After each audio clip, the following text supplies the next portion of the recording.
Bharatiya Janata party के कार्यकर्ता के जीवन में 25 सितंबर का दिन ये केवल पुष्पांजलि कर कर्मकांड करने का नहीं है। दीनदयाल जी ने जिस कार्यकाल में इस पार्टी का दायित्व का निर्वहन किया, पार्टी को पूरे देश में बढ़ाया, जैसे प्रवास किया, जो विजन रखकर काम किया, उस समय लोगों ने उसका मजाक किया होगा। भारतीय जनता पार्टी का आर्थिक कार्यक्रम क्या है, ये कभी कोई सवाल नहीं पूछते थे। इसका कारण पार्टी को सत्ता में आना ही नहीं था। पार्टी को प्रशासन, एडमिनिस्ट्रेटिव क्वेश्चन कोई पूछते नहीं थे, क्योंकि इनको प्रशासन का मौका ही नहीं मिलता था। पर आज हम देख रहे हैं वो दीनदयाल जी का उस टाइम का विजन जो आज हमें काम आ रहा है। हमारे लोकप्रिय प्रधानमंत्री नरेंद्र मोदी जी के हर स्टेप में दीनदयाल जी की अंत्योदय कल्पना झलकती है।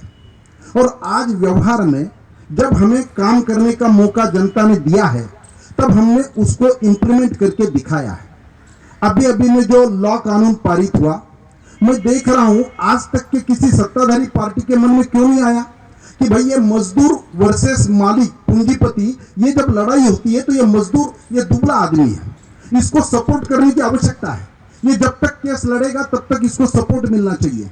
इसका केस सालों साल चल रहा है तो मालिक तो चला पाएगा, ये नहीं चला पाएगा। एक साल में उसका निर्णय होना चाहिए। ये कानून कर बदलने के लिए, इस प्रकार से करने के लिए नरेंद्र मोदी जी को आना पड़ा।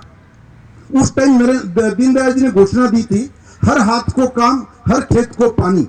आज जब किसान का बिल हम पारित कर रहे हैं और किसान को अपडेट कर रहे हैं, उसको टेक्नोलॉजी से अपडेट कर कर उसको न्याय देने की बात करते हैं, उसमें दीनदयाल जी की उस टाइम की विजन झलकती है। हम जब 12 रुपए का इंश्योरेंस लोगों को देते हैं, तो दीनदयाल जी ने जो अंत्योदय की कल्पना की थी कि आखिरी आदमी को भी अपनी सुरक्षितता मांगने का अधिकार है, वो इसमें झलकता है। जब हमारी शिक्षा नीति में फंडामेंटल राइट में हर आदमी को आवश्यक मिनिमम शिक्षा फ्रीली मिलनी चाहिए, ये जब हम बात करते हैं तो हर आदमी की चिंता जो दीनदयाल जी ने की थी उसकी नजर झलकती है। जब हमने अटल आयुष्मान योजना में हमने लोगों को 5 लाख रुपया तक इंश्योरेंस दे दिया और हर आदमी का जीने का अधिकार है, किसी के जेब में पैसा नहीं है तो उसको इलाज नहीं होगा, ये बात इस देश में नहीं चलेगी। ये करने की जो दृष्टि और ये करने का जो विजन नरेंद्र मोदी जी और उनके आज के टीम में है, उसका भी विजन कहीं ना कहीं दीनदयाल जी के सोच में झलकता है। रेहड़ी पटरी वाले को काम करने के लिए 10,000 रुपए लोन बगैर इंटरेस्ट का मिलना चाहिए, इस प्रकार की बात हम जब करते हैं तो वो नजर हमें ध्यान में आती है। जब कोरोना के कार्यकाल में अक्टूबर तक, नवंबर तक कोई भी आदमी भूखा नहीं रहना चाहिए, उसका दायित्व केंद्र सरकार का है और उसका अनाज हम उसके तक पहुंचाएंगे, ये मुझे लगता है कि दीनदयाल जी के अंत्योदय की कल्पना है। हमने ये सिद्ध कर दिया। और वो उस टाइम के संगठन मंत्री है कि उस टाइम पार्टी के संगठन मंत्री को क्या क्या करना पड़ता था। मुझे याद है, वो कहे बगैर मेरा मोह हो रहा है, क्योंकि वो बहुत लोगों को उस टाइप का मालूम नहीं है। दिल्ली के तो कई लोगों ने देखा है कि दीनदयाल जी को क्या क्या काम करने पड़े हैं।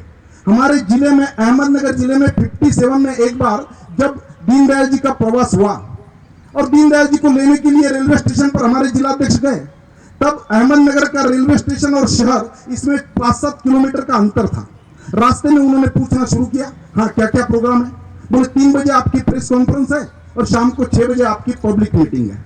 बोले अच्छा, पब्लिक मीटिंग में और कौन कौन बोलेगा। बोले पहले तो भूमिका मैं बना दूंगा, मैं प्रस्तावना करूंगा, बाद में आपका मुख्य भाषण है। अच्छा, बोले आप क्या क्या बोलोगे।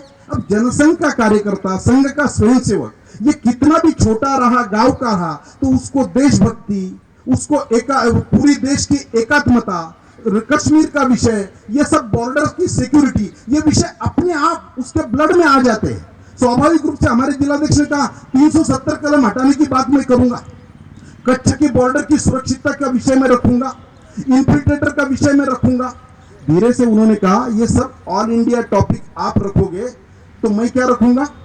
वो चुप रह गया। बोले ऐसा करो, आप लोकल विषय आप रखो, ये विषय मैं रख दूंगा। तो उसको लोकल विषय मालूम ही नहीं थे, क्योंकि लोकल प्रशासन कभी चलाने को मिला ही नहीं। फिर उनको ही उसको फीड करना पड़ा। भाई ऐसा देखो, ये अभी हम स्टेशन से तुम्हारे गांव में जा रहे हैं, अंतर कितना है। अच्छा, स्टेशन में जो टिकट लेने की विंडो है वो तेरे शहर में है क्या? नहीं, हर आदमी को स्टेशन पर जाकर विंडो का टिकट लेना पड़ता है। तो ये अगर सुविधा तेरे गांव में हो गई, शहर में, तो गांव के लोगों को अच्छा लगेगा कि नहीं? हाँ बोले बिल्कुल अच्छा लगेगा। बोले ये बात आप रखो। बोले आपके गांव में पानी कितने दिन में आता है? बोले 4 दिन में एक बार आता है। बोले ये पानी हर रोज आ गया तो लोगों को सुविधा होगी? बोले हाँ हो जाएगी। बोले आप बात रखो, हमारी सरकार जब आएगी तो हर रोज हम पानी देंगे। ऐसी बातें भी लोकल जिलाध्यक्ष को फीडिंग करने का काम राष्ट्रीय संगठन महामंत्री को उस टाइम करना पड़ा, और उसका नतीजा आज हम देख रहे हैं। हर क्षेत्र में जो हमारा प्रभाव जम रहा है, और तब से हमने जो सोचा था, ये पहली पार्टी है जिसने कॉन्स्टिट्यूशन में एससी, एसटी, महिला, इनको प्रतिनिधित्व देकर पार्टी का संविधान जो बनाया उस टाइम नजर रख के आज उसके फायदे हम देख रहे हैं। तो मुझे ऐसा लगता है कि ऐसे दीनदयाल जी को स्मरण करना, उनसे प्रेरणा लेना, ये भारतीय जनता पार्टी के कार्यकर्ता में श्रद्धा और श्रद्धा का विषय है। बहुत ही इस प्रकार का आयोजन आज हम 13,000 बूथों पर करने जा रहे हैं। हमारे देश के प्रधानमंत्री भी 11 बजे हम सबको संबोधित करेंगे। हमारे प्रदेश अध्यक्ष स्वास्थ्य लाभ ले रहे हैं, इसलिए उनके अनुपस्थित सानिध्य का लाभ लेते हुए मेरे 2 शब्दों को मैं विराम देता हूं। नमस्कार।